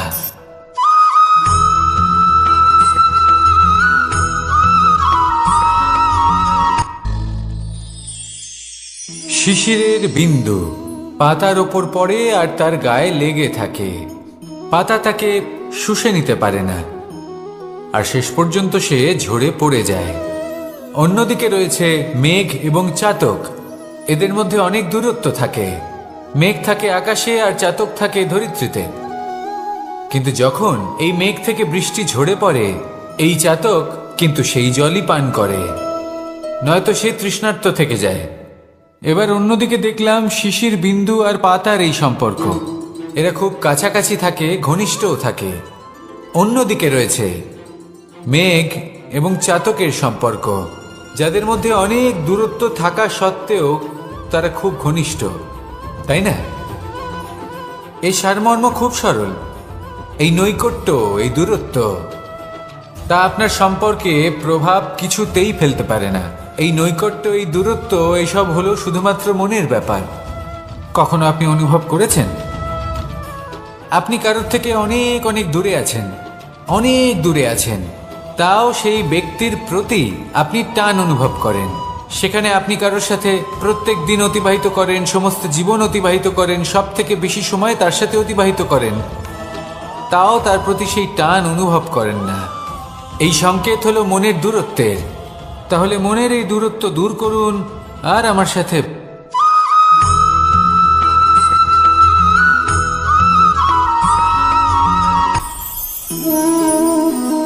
শক্তি এক অত্যন্ত বিচিত্র বস্তু, বা বলতে পারেন অনুভূতি।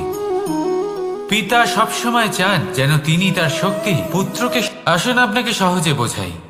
যদি আপনি সুপাত্র হন আর আপনাকে শক্তি দেওয়া হয়, তাহলে আপনি সেই শক্তির গুরুত্ব বুঝবেন, কোথায় সেই শক্তি প্রয়োগ করা উচিত সেটা বুঝবেন। আর এটা যেহেতু অর্জন করা শক্তি হবে, সেই শক্তির অপব্যবহার হবে না। কিন্তু যদি এই আপনি কুপাত্র হন আর যদি আপনাকে এই শক্তি দেওয়া হয়, তাহলে কি হবে? দেখতে গেলে এই শক্তি আপনি দান হিসেবে পেয়েছেন, তাই না আপনি এই শক্তির গুরুত্ব বুঝবেন আর না এর প্রয়োগ আপনি জানবেন। তার অপব্যবহার হওয়া সুনিশ্চিত। তাই যদি আপনি কোনো শক্তি অর্জন করতে চান, তাহলে আগে তার যোগ্য হয়ে উঠুন। পুত্র নয়, পাত্র হয়ে উঠুন। আর আমার সাথে ভালোবেসে বলুন, রাধা রাধা।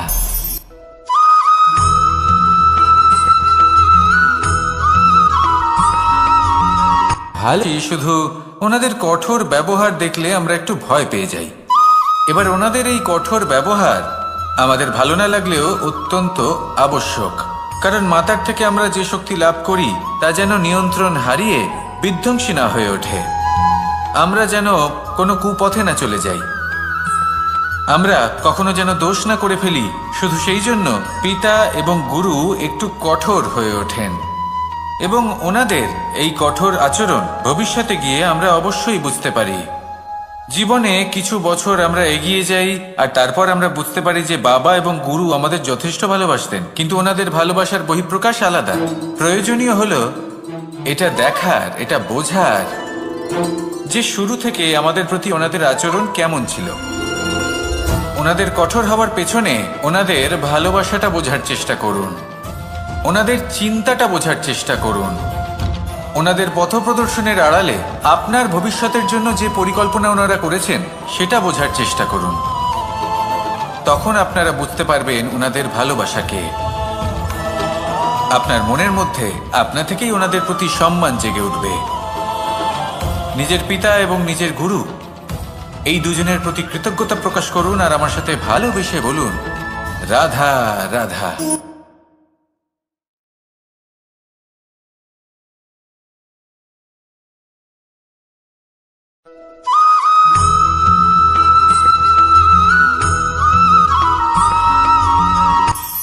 কখনো কোনো বাগানের কোনো বৃক্ষকে দেখেছেন যেখানে সুগন্ধি ফুল থাকে, রসালো ফল থাকে?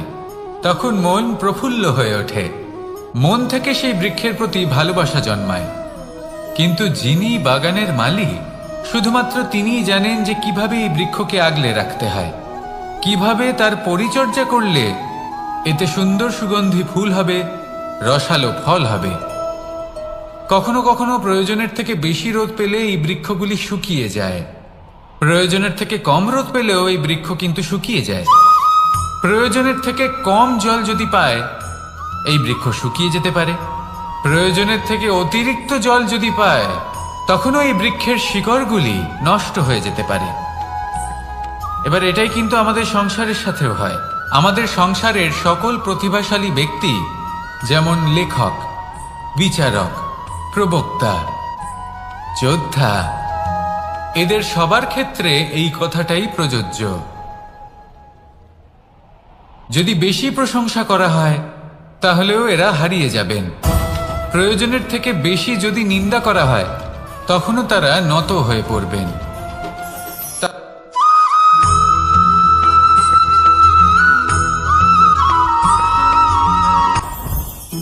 জীবনে কিছু শেখা অত্যন্ত গুরুত্বপূর্ণ।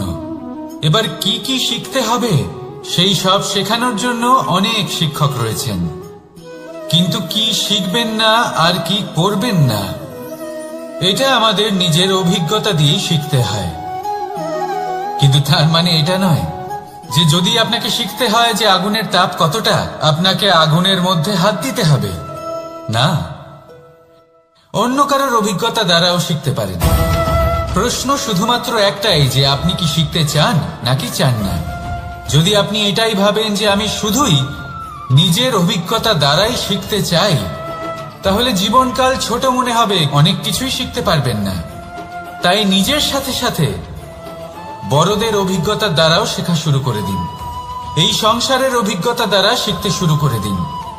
আর এটা নিশ্চিত রূপে শেখা আবশ্যক যে কখন কি করবেন না, কোথায় থামতে হবে আর কোথায় থামবেন না।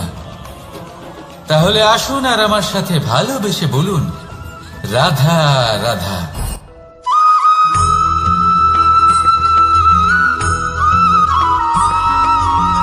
এই সংসারে সব থেকে বেশি কোমল বস্তু হলো রেশম। এই রেশম এতটাই কোমল হয় যে এর পুরো একটা থান শুধুমাত্র একটা হাতে ধরা সম্ভব। কখনো ভেবে দেখেছেন এই রেশম কিভাবে হয়? একটি কীট তার লালার দ্বারা উৎপন্ন হয়। এই কীট সেই রেশমকে পাক দিতে থাকে, পাক দিতেই থাকে, দিতেই থাকে, আর আস্তে আস্তে তার মধ্যেই জড়িয়ে পড়ে। শেষে ওর এই সুন্দর অমূল্য সৃষ্টি রেশমের এই সুতো, তার নির্মাণ কার্য পূর্ণ হয়। কিন্তু তাতেই ও নিজে বন্দী হয়ে যায়। নিজেরই মায়াজালের এই বন্দী গৃহে নিজেই ফেঁসে যায়। এবার এই সুতোকে ব্যবহারযোগ্য করে তোলার জন্য এই কীটগুলিকে এই কবচের সাথেই ফুটন্ত জলে ফেলে দেওয়া হয়। এই সংসারে যদি আমাদের স্বপ্ন এই সংসারের দুঃখ হরণ করার জন্য, এই সংসারে সুখ বিতরণ করার জন্য হয়, তবেই আমাদের প্রগতি সম্ভব। যদি আমাদের এই স্বপ্ন শুধুই আমাদের এবং আমাদের স্বার্থ সিদ্ধির জন্য হয়, তাহলে এই স্বপ্ন আমাদের অন্ধ করে দেবে, আমাদের অন্ধকারের পথে নিয়ে যাবে, আর আমরাও সেই কীটের মতো হয়ে যাব। নিজেদেরই মায়াজালে আমরা নিজেই ফেঁসে যাব। আর শেষে আমরা যদি কিছু লাভ করি তা হবে একাকিত্ব, অন্ধকারময় মৃত্যু। তাই স্বপ্ন অবশ্যই দেখুন, কিন্তু এমনভাবে স্বপ্ন দেখবেন না যে তার এই বন্দিগৃহে আপনি নিজেই ফেঁসে গেলেন। স্বপ্ন দেখুন পরোপকারে।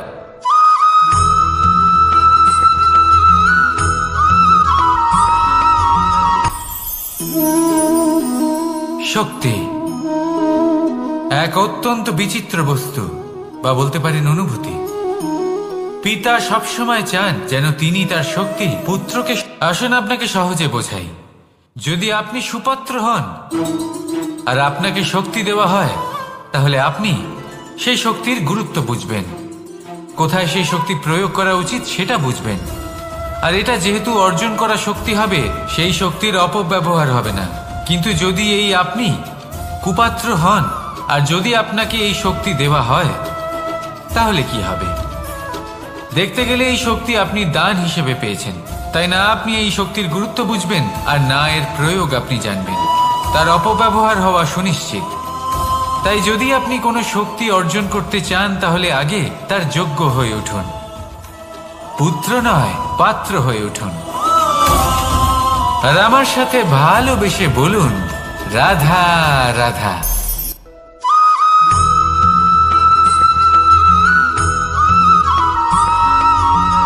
এই সংসারে প্রত্যেক মানুষ এটাই চান যে তিনি যেন ধনবান হন, আর্থিক অবস্থা তার ভালো থাকে, ওনার বাড়িতে লক্ষ্মীর আগমন হয়।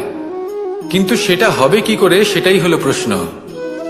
কেউ বলেন যে যদি পরিশ্রম করো তাহলে ধন অর্জন সম্ভব, কেউ বলেন যে যদি বিদ্যা লাভ হয় তবেই ধন অর্জন সম্ভব, কেউ বলেন যে যদি বলশালী হও তবেই সম্পন্ন থাকবে। ভালো কথা, যদি তাই হয়ে থাকে, তবে দিনমজুর সারা দিন পরিশ্রম করেন, তিনি কেন ধনী হন না? অনেকজন বিদ্বান মানুষ আছেন এই সংসারে, তারা কেন ধনবান হন না? অনেক সংখ্যক বলশালী ব্যক্তি আছেন, তাদের কাছে ধন নেই কেন? তাদের কেন ধনের অভাব হয়?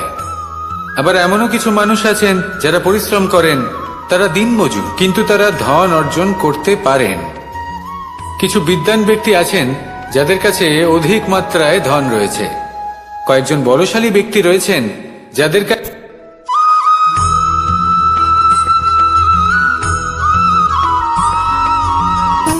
সুখ, দুঃখ এবং শক্তি, এই তিন হলো এই সংসারের ত্রিদেবের মতো। আমাদের জীবনে যা কিছু ঘটছে এই তিনটির ভিত্তির উপরেই হচ্ছে।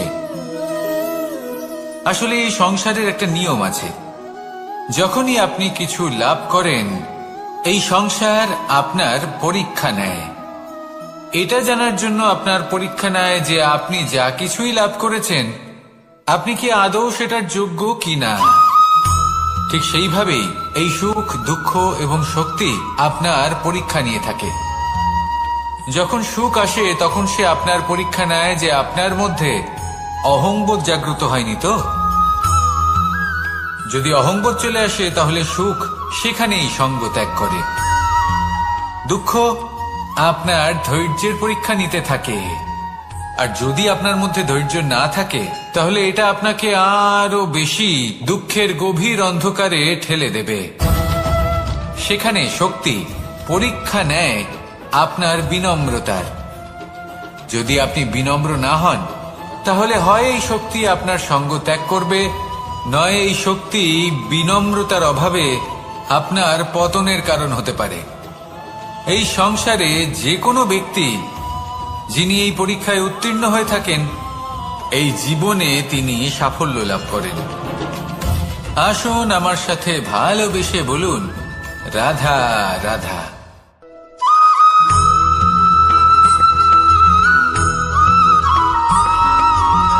পঞ্চতত্ত্বের মধ্যে দ্বিতীয় তত্ত্ব হল ধরণী, ভূমি, যাকে আমরা ধরণী মাতা বলি। এই ধরণী ধৈর্য ধারণ করে, আর এর ওপরেই আমাদের সমগ্র সংসার নির্ভরশীল। কারণ এই ভূমি সহ্য ক্ষমতা রাখে, এর সহ্য ক্ষমতা হল অপরিসীম। সন্তান যতই আঘাত প্রদান করুক না কেন, প্রেম পূর্বক সহ্য করে, আর তার বদলে অমূল্য রত্ন প্রদান করে। সন্তান যদি হাল চালায় তাহলে তার বদলে তাকে অন্ন প্রদান করে। এটাই হলো ধরনী। এবার এর থেকে আমরা কি শিক্ষা পেতে পারি? এটাই যে কারোর জন্য কিছু করা বা কাউকে কিছু দেওয়া মনে কোনো কামনা ছাড়াই।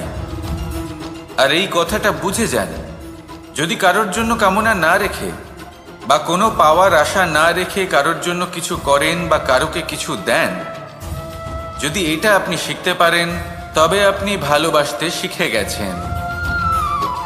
আর সেই জন্যই এই ধরিত্রীকে মাতা বলা হয়। কারণ মাতা শুধু উনি নন যিনি গর্ভে সন্তানকে ধারণ করেন, মাতা তো উনিও যিনি জীবন বাঁচতে শেখান, যিনি জীবন বাঁচার উদাহরণ প্রদান করেন। তাহলে ধরনীর থেকে এই নিঃস্বার্থ ভাব শিখুন, নিঃস্বার্থ ভালোবাসা শিখুন, আর এই ভালোবাসার সাথেই বলুন রাধা রাধা।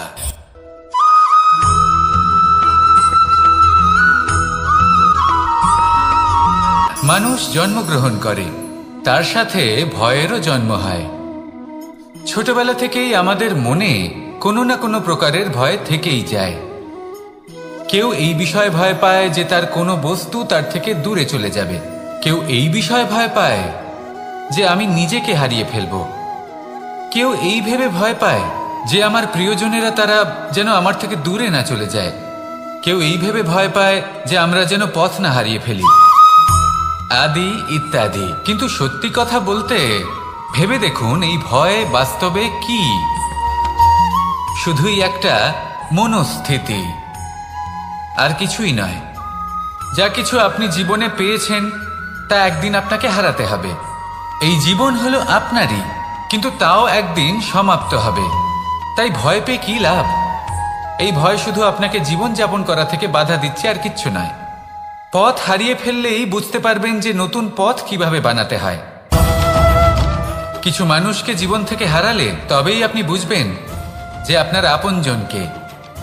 এই ভয়ের কারণে ভীত হয়ে থাকবেন না। এই তারা নক্ষত্র অন্ধকারের অভাবে গুরুত্ব হারায়। শিবকেও মহাদেব হওয়ার জন্য বিষ পান করতে হয়েছিল। প্রত্যেক পরিস্থিতি, প্রত্যেক সাফল্য আপনার পরীক্ষা নেবে, তাতে উত্তীর্ণ হওয়া হলো আপনার কর্ম।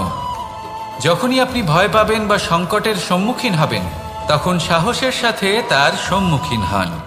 মনে রাখবেন, যে সম্মুখীন হতে জানে সাফল্য তার সাথে সবসময় থাকে। আসুন আর আমার সাথে ভালোবেসে বলুন রাধা রাধা।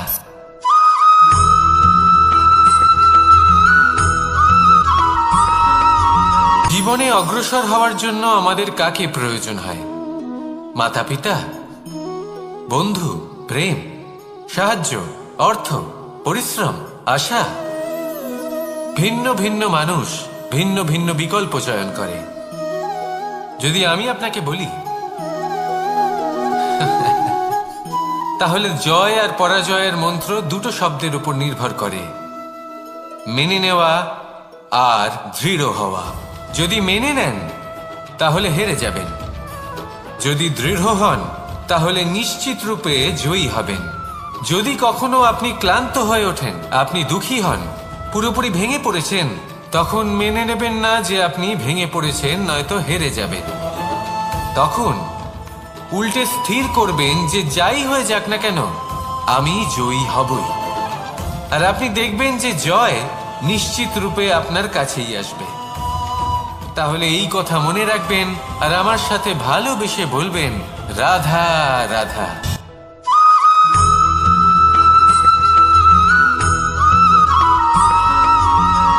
এই সংসারে কোনো বস্তু হোক বা ব্যক্তি হোক, তার একার গুরুত্ব কিন্তু খুব বেশি নয়।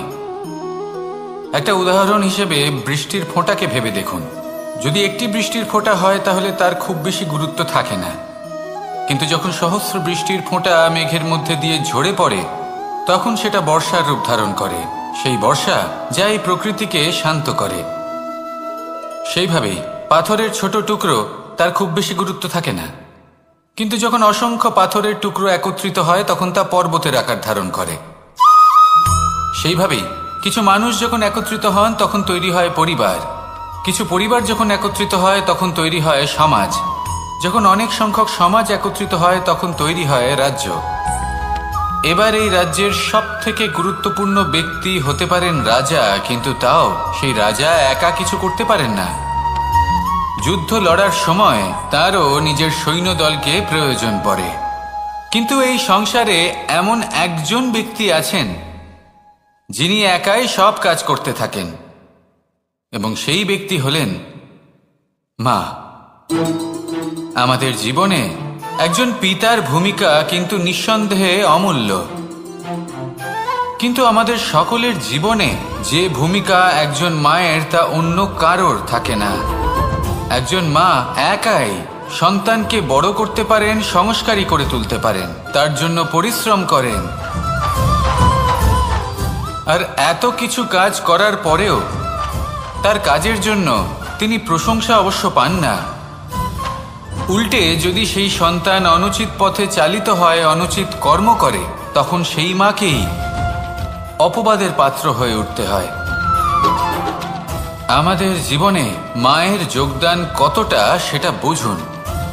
আপনাকে বড় করে তোলার জন্য উনি কতটা পরিশ্রম করেছেন সেটা বুঝুন। আজ থেকে, এখন থেকে, এই মুহূর্ত থেকে মাকে সম্মান করতে শিখুন। যখন সময় পাবেন, যখন সুযোগ হবে, তখন তার প্রশংসা করুন, ওনারও ভালো লাগবে। আর মায়ের এই মমতার জন্য, তার এই ভূমিকার জন্য আসুন সবাই মিলে আমরা তাকে প্রণাম করি, আর সকলে মিলে ভালোবেসে বলি, রাধা রাধা।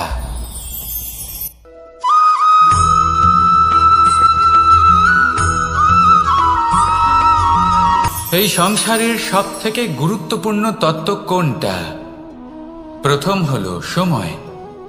জন্ম থেকে মৃত্যু পর্যন্ত এই যে সময়, এটাই তো হলো জীবন।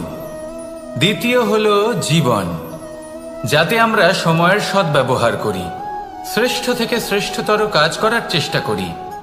বহু বছরের এই পরম্পরা, এই সংস্কৃতিকে এগিয়ে নিয়ে যাওয়ার চেষ্টা করি। এই সংসারে আমরা অংশগ্রহণ করতে চেষ্টা করি। তৃতীয় হলো ধন, সেই ধন যা প্রত্যেক ব্যক্তি অর্জন করতে চেষ্টা করেন। এবার এই তিনটি তত্ত্বের মধ্যে একটা সামঞ্জস্য আছে, সমান ব্যাপার আছে, সে ধনই হোক বা সময় হোক বা হোক জীবন। আর সেই সমান ব্যাপার হলো যে যদি আপনি এটা গণনা করতে থাকেন তাহলে তা কমতে থাকে, যদি আপনি এটা ব্যবহার করেন তাহলে তা বাড়তে থাকে। একে সংগঠিত করে রাখতে চেষ্টা করলে এ হাত থেকে ফসকে যায়, কিন্তু যদি আপনি একে সামলে রাখতে শিখে যান তাহলে এমন কাজ করবেন যাতে সংসারের সাথে সাথে পরবর্তী প্রজন্ম লাভবান হবে। যদি কিছু শিখতে চান তাহলে সামলাতে শিখুন, গণনা করা বা সংগঠিত করা নয়। আসুন আর আমার সাথে ভালোবেসে বলুন, রাধা রাধা।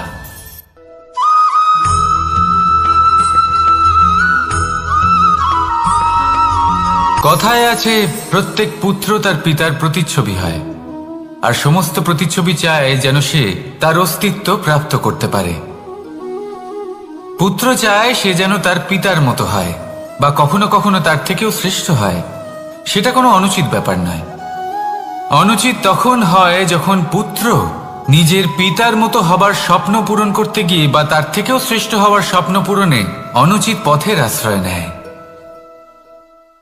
কারণ তারপরে সে তার পিতার গুণগুলি আত্মসাৎ করতে চায় না।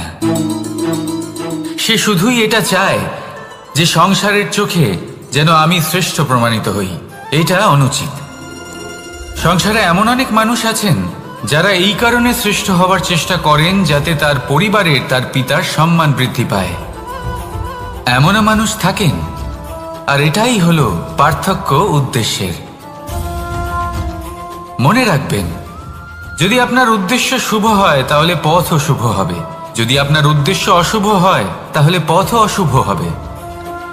তাহলে নিজের পিতার মতো হবার চেষ্টা অবশ্যই করুন, তার থেকেও শ্রেষ্ঠ হওয়ার চেষ্টা অবশ্যই করুন, কিন্তু মনে রাখবেন আপনার সংকল্প আর আপনার উদ্দেশ্য এই দুই শুভ হওয়া উচিত। তাহলে আসুন আর আমার সাথে ভালোবেসে বলুন, রাধা রাধা।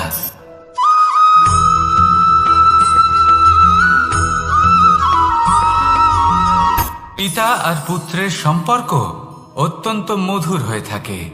পিতা স্বপ্ন দেখেন, তাকে পূর্ণ করার সকল সম্ভাব্য চেষ্টা করেন, কিন্তু তাও অনেক সময় ওনার স্বপ্ন অপূর্ণ থেকে যায়।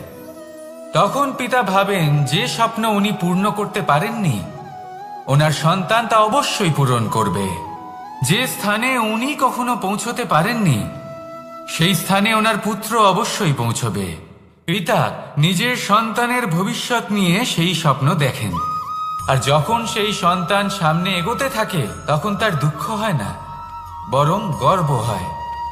ওনার ভালো লাগে এটা দেখে যে ওনার সন্তান অনেক উন্নতি করছে। কিন্তু যখন সন্তান নিজের অভিভাবকের শক্তি দেখে, তার যশ দেখে হিংসা করতে থাকে, সমস্যা সেইখানেই শুরু হয়।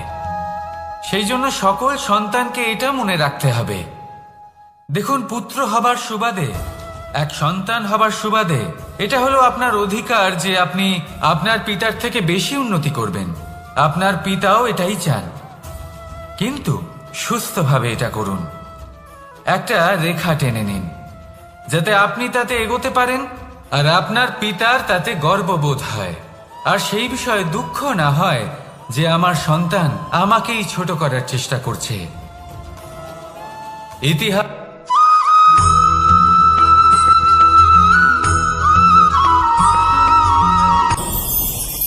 ভয়ের সাথে আমরা সবাই পরিচিত, কষ্ট আমরা সবাই পেয়েছি। কখনো কখনো আমরা অসুস্থ হয়ে পড়ি, আর এমন সময় হলে মাতার মমতা, কখনো বাবার স্নেহ, কখনো বন্ধুদের পাশে থাকার অনুভূতি আমাদের রোগ নিরাময়ে সাহায্য করে।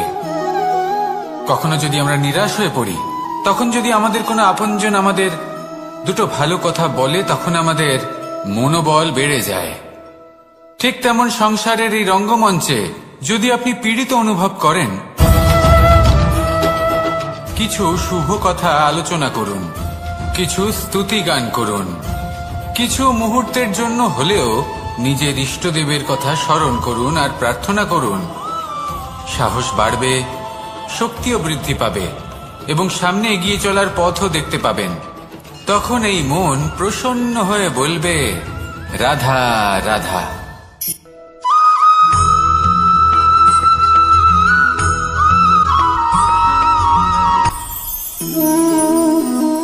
শক্তি এক অত্যন্ত বিচিত্র বস্তু, বা বলতে পারেন অনুভূতি।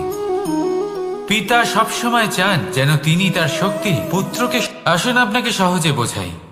যদি আপনি সুপাত্র হন আর আপনাকে শক্তি দেওয়া হয়, তাহলে আপনি সেই শক্তির গুরুত্ব বুঝবেন, কোথায় সেই শক্তি প্রয়োগ করা উচিত সেটা বুঝবেন।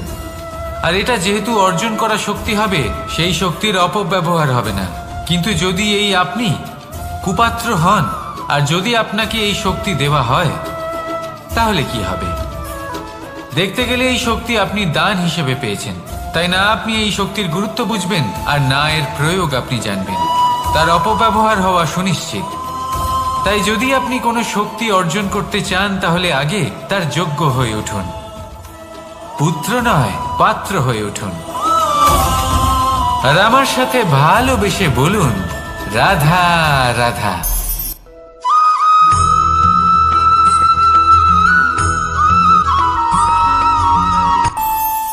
আমাদের মনে যখন কোনো প্রশ্ন ওঠে, কোনো দ্বন্দ্ব জাগে, তখন আমরা যাই আমাদের গুরুর কাছে, আমাদের আরাধ্যের কাছে গিয়ে জিজ্ঞেস করি। এইভাবেই একদিন আমি পৌঁছলাম আমার আরাধ্যের কাছে, আমার মহাদেবের কাছে, আর ওনাকে প্রশ্ন করলাম যে, মহাদেব, জীবনে আনন্দ পাওয়ার, উৎসব পালনের, প্রেম ভাগ করে নেবার, জীবনকে উপভোগ করে নেওয়ার সর্বশ্রেষ্ঠ সময় কোনটা? মহাদেব হাসলেন আর উনি বললেন, জীবনে উৎসব পালনের সবথেকে শ্রেষ্ঠ দিন হল মৃত্যুর ঠিক আগের দিনটা। প্রেম ভাগ করে নেওয়ার সবথেকে শ্রেষ্ঠ মুহূর্ত হল মৃত্যুর ঠিক আগের মুহূর্ত। জীবনকে উপভোগ করে নেওয়ার সর্বশ্রেষ্ঠ প্রহর হল মৃত্যুর এক প্রহর পূর্বে। তখন আমি চমকে গেলাম। আমি বললাম, কিন্তু মহাদেব, মৃত্যু তো অনিশ্চিত, আমরা জানিও না কবে আমাদের মৃত্যু হবে। মহাদেব আবার হাসলেন। উনি বললেন যে যদি আমরা এভাবে জীবন কাটাই যে আমরা জীবনের প্রত্যেক দিন, প্রত্যেক মুহূর্ত, প্রত্যেক প্রহর শেষ বলে মনে করি, তাহলে আমাদের সমস্ত জীবন আনন্দের সাথেই অতিবাহিত হবে। কি বলেন?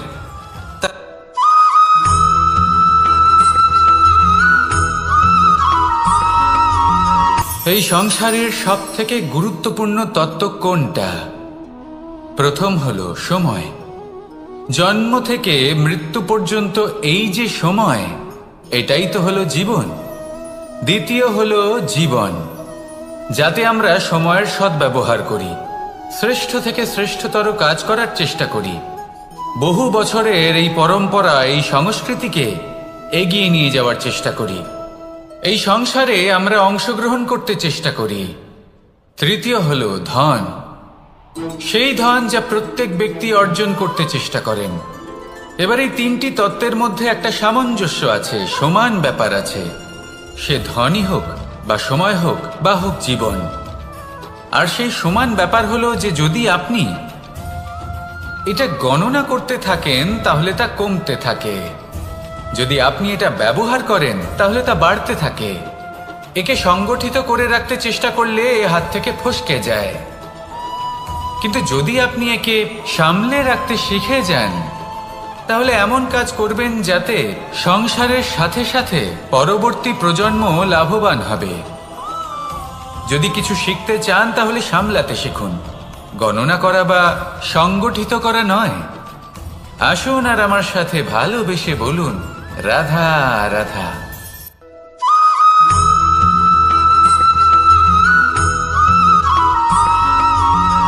যখন আমরা কোনো বনে প্রবেশ করি তখন এই সবুজ ঘাস দেখে, এই কোমল ঘাস দেখে আমাদের মন প্রফুল্ল হয়ে ওঠে। ভিন্ন ভিন্ন প্রজাতির ফুল, ভিন্ন ভিন্ন রঙের ফুল দেখে এই মন আনন্দে ভরে ওঠে। এখানে শিশুরা আনন্দ লাভ করে, বড়রা ভোজন গ্রহণ করেন, কথাবার্তা বলেন, হাঁটাহাঁটি করে বেড়ান।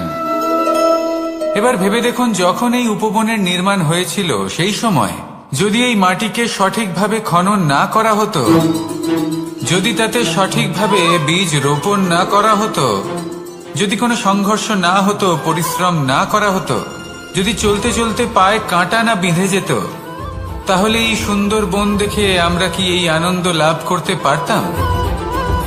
কখনোই নয়। ধরুন কোনো নদীর তটে সুন্দর একটি বন আছে, সেই বনের আনন্দ লাভ করতে গেলে আপনাকে সেই নদী পার করতেই হবে।